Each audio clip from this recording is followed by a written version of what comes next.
Hi friends, இன்றைக்கி நம்ம சிம்லி உருண்டை செய்ய போகிறோம் கேழ்வரகு மாவில். ஃபஸ்ட்டு ஒரு கடாய் வச்சுருங்க, ஒரு ஸ்பூன் நெய் போடுங்க, வேர்க்கடலை போட்டு நல்லா வறுத்துருங்க. வேர்க்கடலை போட்டு எள்ளு ரொம்ப நேரம் வரக்கூடாது, கசக்கும். லைட்டாக போட்டு கிண்டி இறக்கிடுங்க. அதுக்கப்புறம் அதே கடாயிலே அந்த நெய்யிலே மாவு போட்டு நல்லா ஒரு 1/4 ஹவர் ஸ்லோவில் வச்சு நல்லா வறுத்துருங்க, வெந்துடணும் மாவு.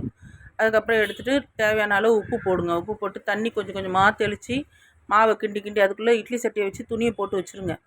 கொஞ்சம் கொஞ்சமாக பிசைஞ்சு அந்த மாவு அள்ளி இட்லி சட்டியில் வைங்க. ஓகேவா? எல்லாம் வச்சுருங்க. ஸ்ரீ புனிதா சேனல் சப்ஸ்கிரைப் பண்ணிக்கங்க, பெல் பட்டனை அழுத்திங்க. ஓகே ஃப்ரெண்ட்ஸ், பாருங்கள் மாவு நான் அள்ளி வைக்கிறேன். அள்ளி வச்சோன்னா இட்லி சட்டி மூடிடலாம். அது வேகிறதுக்கு ஒரு 10 நிமிஷம் ஆகும். அதுக்குள்ளே இந்த எள்ளையும் வேர்க்கடலையும் பொடி பண்ணிடலாம். எங்களுக்கு சப்போர்ட் பண்ணுங்கள் ஃப்ரெண்ட்ஸ். எங்கள் சேனல் சப்ஸ்கிரைப் பண்ணுங்கள். அப்போ தான் நாங்கள் நல்லா போட முடியும் ஃப்ரெண்ட்ஸ். ஓகே ஃப்ரெண்ட்ஸ், எங்களுக்கும் ஒரு ஆர்வம் இருக்கும்.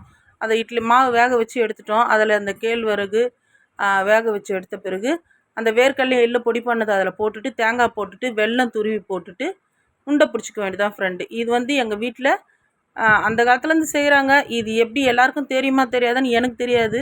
ஏன்னா எங்கள் வீட்டில் அந்த காலத்துலேருந்து இது செஞ்சு கொடுப்பாங்க எல்லா பசங்களுக்கு.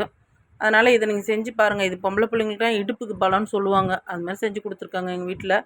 ஓகே ஃப்ரெண்ட்ஸ், செஞ்சு பார்த்து சாப்பிட்டுட்டு சொல்லுங்கள். Thank you friends, welcome.